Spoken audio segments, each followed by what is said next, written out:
पहिला पाऊस.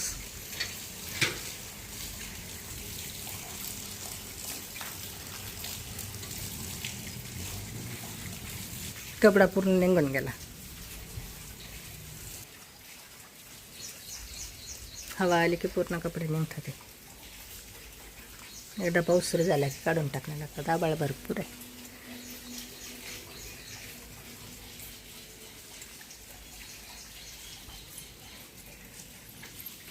खूप वाट पाहणं चालू होती पावसाची, कारण खूप ऊन तपलं यावर्षी.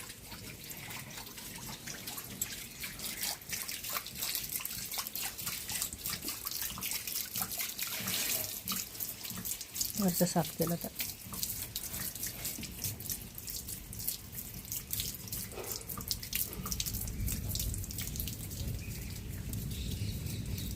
हे परीच्या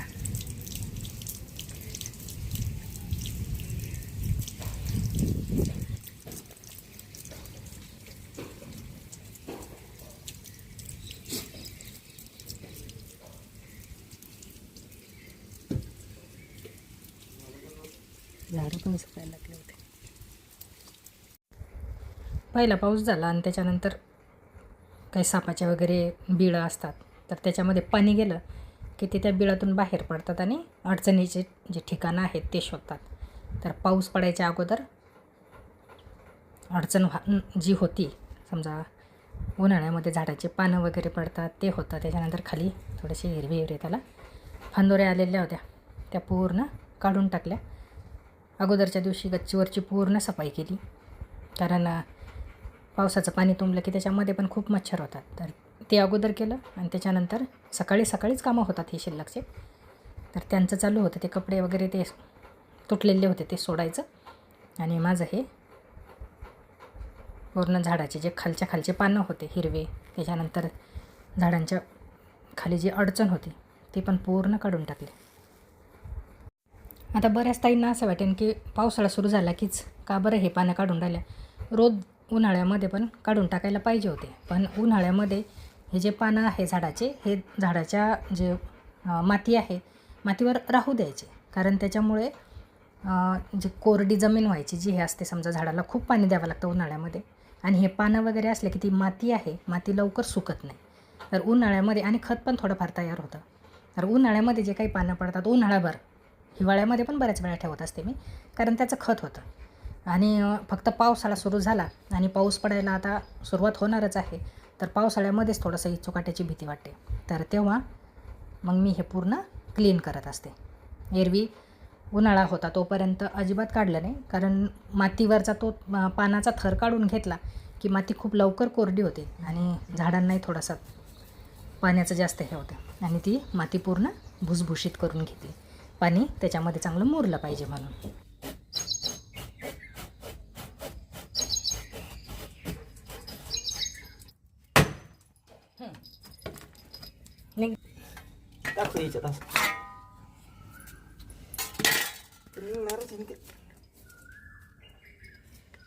उधळी अजून गेलीच नाही त्याची, पूर्ण हे झालं तरी.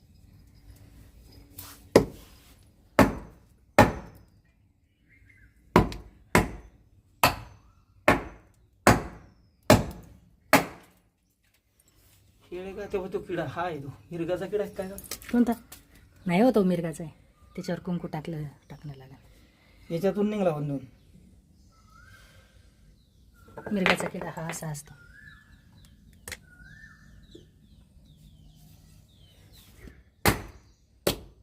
पूर्णच गेलं निघून. आता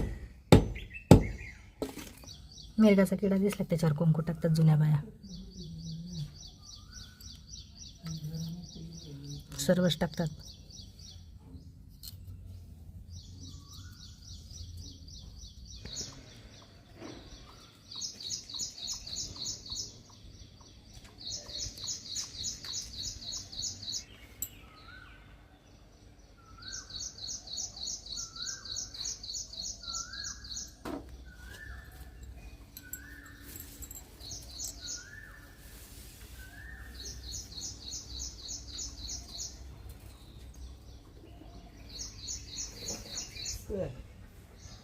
आणि अशी इकडनं गाठ वाढली. लयच वाकायला लागलं होतं ते. हे असं गाठ मारून मी काय केलं असतं इकडून लावलं असतं काडी ती, तू हुशार आहे ना, तिकडून नसती लावली. म्हणून तर तुला झालं सर हां दुसरं होतं.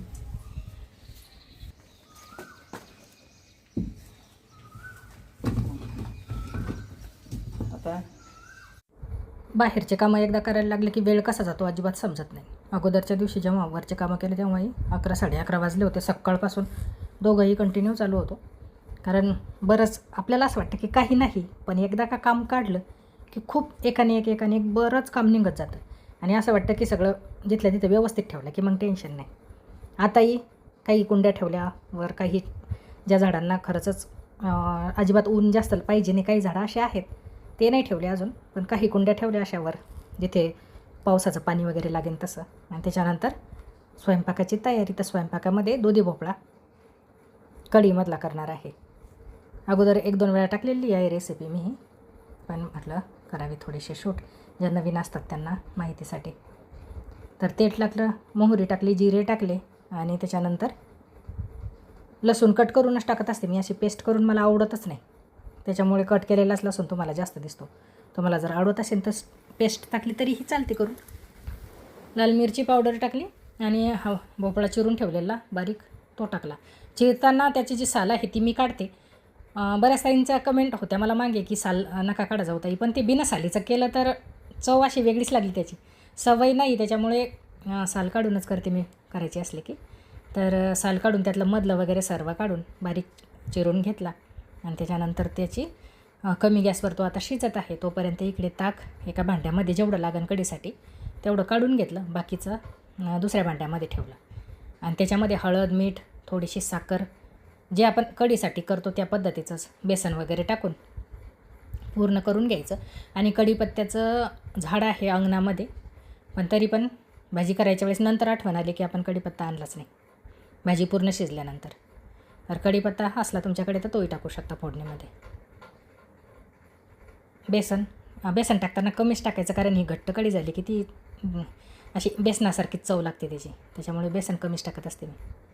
पाणी वगैरे टाकलं थोडंसं आणि त्याच्यानंतर साईडला ठेवून द्यायचं, कारण हा भोपळा जो आहे पूर्ण शिजल्यानंतर हे ताक टाकायचं त्याच्यामध्ये. तोपर्यंत कणिक वगैरे मळणंसुद्धा होते, कारण कमी गॅसवर शिजायला वेळ लागतो. आता पूर्ण शिजला तो की हे जे आहे कढीचं केलेलं हे टाकून द्यायचं आणि एक उकळी येईपर्यंत चमच्याने फिरवतच राहायचं, नाही तर बऱ्याच वेळा ती कढी अशी फुटल्यासारखी होते. आणि या पद्धतीने फिरवलं की माझी तरी नाही फुटत. उकळी येईपर्यंत फिरवायचं, नंतर गॅस कमी करायचा आणि थोडा वेळ शिजू द्यायचं. आंघोळीचा दिवस आहे रेचीचा आज. पाहते आंघोळ करणं.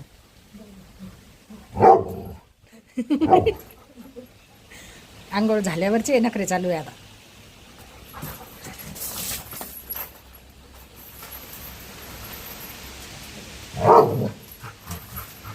नको ग, घे ना करून पटकन रिची. मम्मी मी गोला झालो आता. गोरा झाला. आंघोळीचा खूप उल्हास आहे.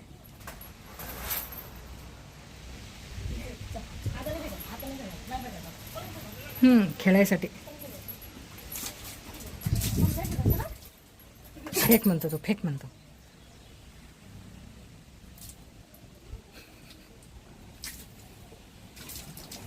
नको ग.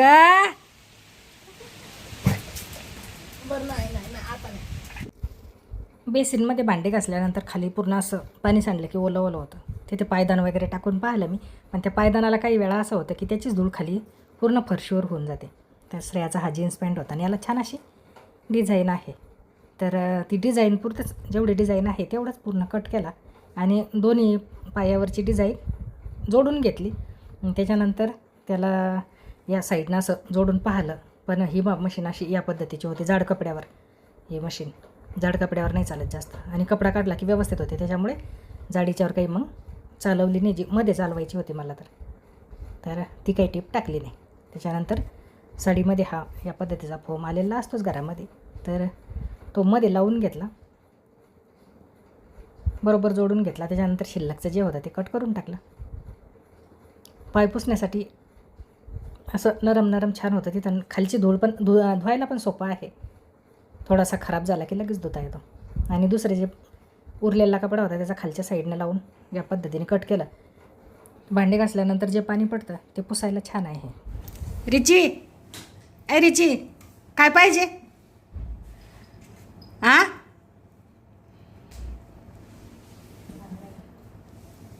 काय पाहिजे रिची?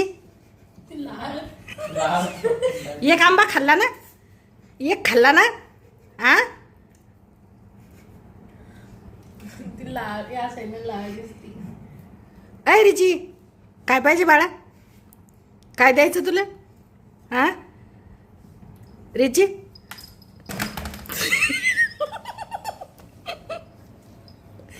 त्याच्यात टाक.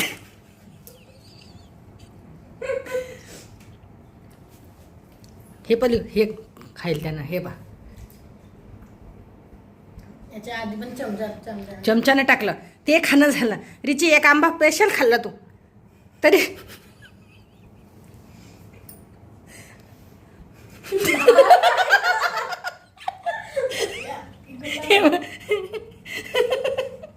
इतका आंबाच हे झाला आज. आंबा नाही आहे ना, आंबा आहे ना घरात, पण मग एक बस झाला ना त्याला. जास्त जर झाला तर काय करता? आता आपल्याला खोपरी पाहिजे. चालतो का त्याला? आंबा चालतो ना? आंबा देणंच आहेस रे आज. जमतच नाही, तसं जमूनच नाही राहिला आता. गोड आंबा असला तेव्हाच खातो रिची. हां, आंब्यासाठी दर्ग.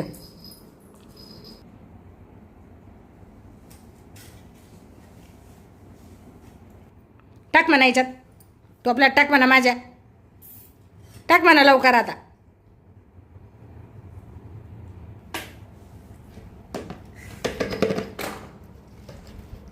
एका घासात खातो, एकाच घासात. गोड असला तेव्हाच जातो. दे. झालं.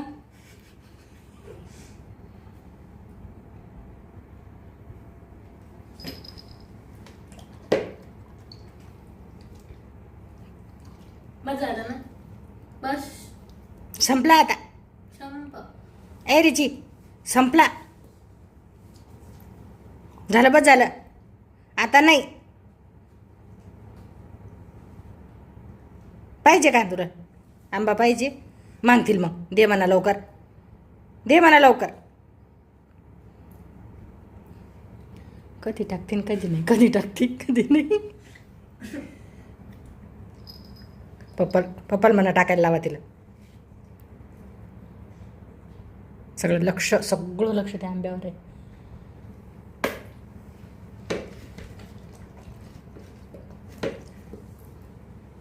वाकू काय सूर्य नाही हालत नाही जागेवर. पाय डोळे. गोड असलं तेव्हाच खातो तो, आंबट नाही खात.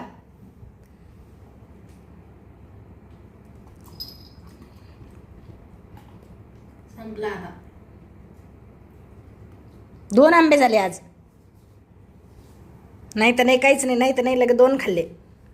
बस रे. बस झाला आता. पोट बिघडलं की सांगायचं नाही कोणालाच. बस बस झालं.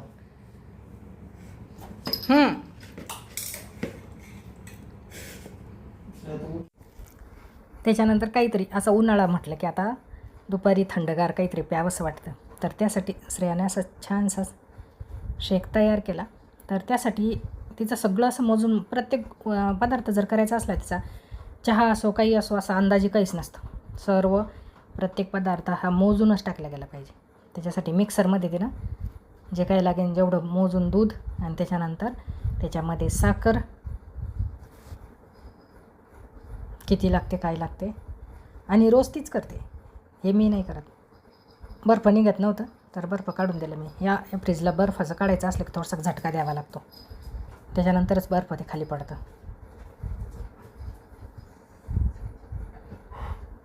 आणि त्याच्यामध्ये बर्फ टाकलं की थंडगार तयार होतं. असं छान मस्त दुपारी प्यायला चांगलं आहे. त्यानंतर हे टाकलेलं रोजचं आहे. हे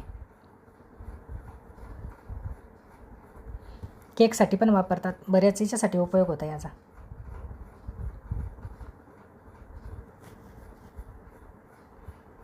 ते टाकलं की चांगलं असं मिक्सरमध्ये फिरवून घ्यायचं. पूर्ण ते मिक्स झालं पाहिजे. रंग येतो त्याला चांगला असा गुलाबी गुलाबी रंग येतो. बर्फाचे तुकडे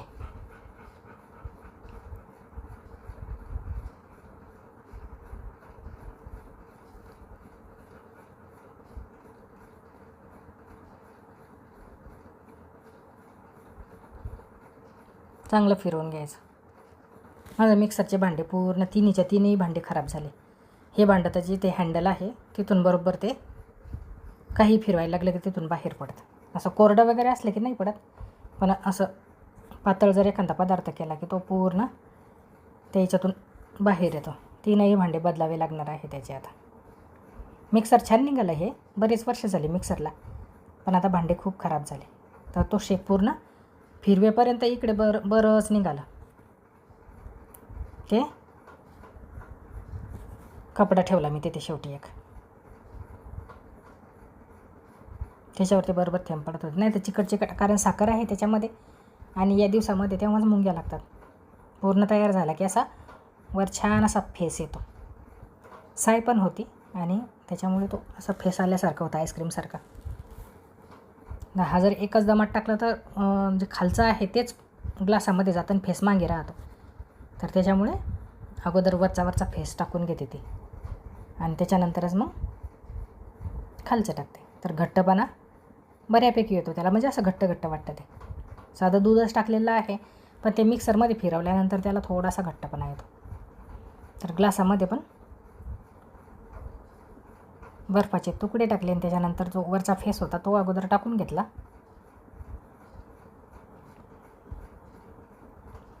त्याच्यानंतर मग ते जे आहे ते वरचं टाकून दे. फेस बरोबर तीनही ग्लासमध्ये सारखा टाकला. नाही तर नुसतं मिक्सरनं जर ओतलं येतं तेच खाली पडतं आणि फेस मागे राहतो.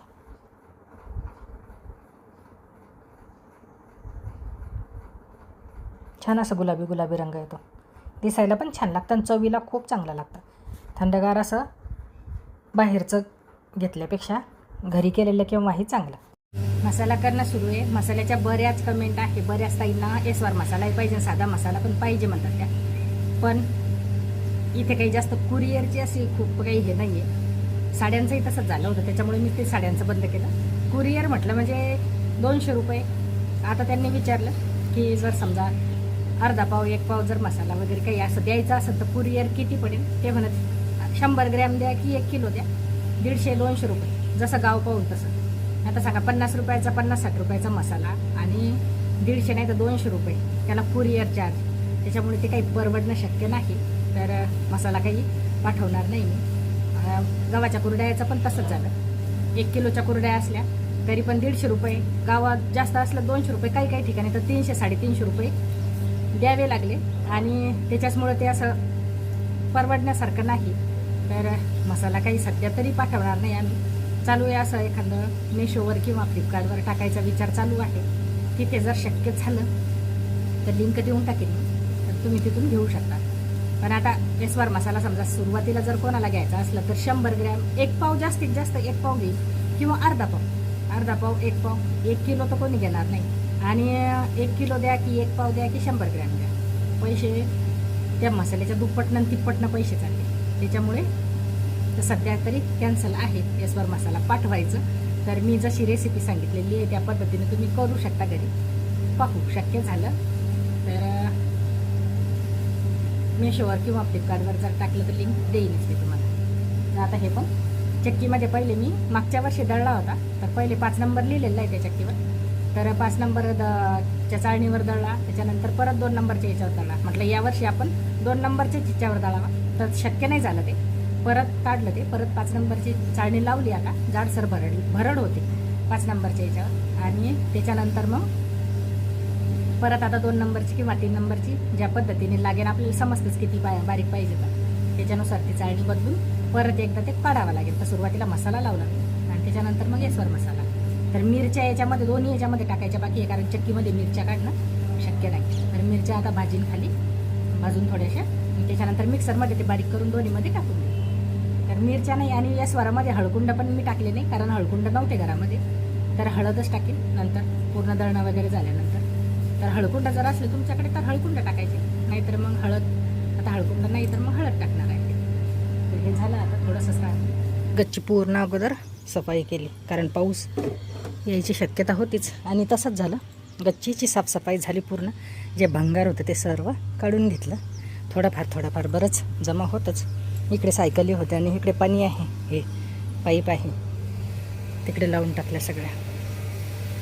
आणि हे कुरड्याचं काळं उमटलेलं सर्व साफ करून ठेवली गच्ची. सर्वात वरची पण पूर्ण साफ करून ठेवली, म्हणजे पाणी साचल्या जाणार नाही पावसाळ्यामध्ये, असं काहीच ठेवलेलं नाही. आता अगदी व्यवस्थित करून ठेवली ही पण. आणि खालची पण पूर्ण, हे काही लोखंड उरलेलं आहे ते आहे गच्चीवर. आणि खालची पण पूर्ण क्लीन झाली. आता थोडंसंही ती भंगार दिसतं, हे ते विकायचं आहे. हे दोन्ही तिन्ही हे विकणं आहे पूर्ण. काही विकलं, काही विकायचं बाकी आहे. आणि पूर्ण आता ही पण क्लीन झाली, म्हणजे पावसाळ्यामध्ये पाणी साचायचं टेन्शन नाही तर पाणी साचलं की फालतूचे डास होतात. काहीच नाही ठेवलं, पूर्ण 2 दिवस झाले हेच चालू आहे. आणि हा जिना, भीती वाटते या जिन्यानं मला, याला हे साईडनं केलेलं नाही अजून. काय ग, चक्की चालू आहे, मसाला परत चालले. काय नाही, हे केलं पप्पानं, पाणी जायचं जातच नव्हतं चांगलं, पूर्ण त्या पायपात सोडलेलं होतं. पण ते पावसाचं पाणी हे टाकीचं पाणी समजतच नव्हतं, त्याच्याने हे या पद्धतीने केलं. काहीतरी चालू आहे मंदिरावर. आणि आबाळा मस्त दिसून राहिलं आज. सकाळी थोडासाच पाऊस आला, पण आला तेवढंच वातावरण बरं झालं.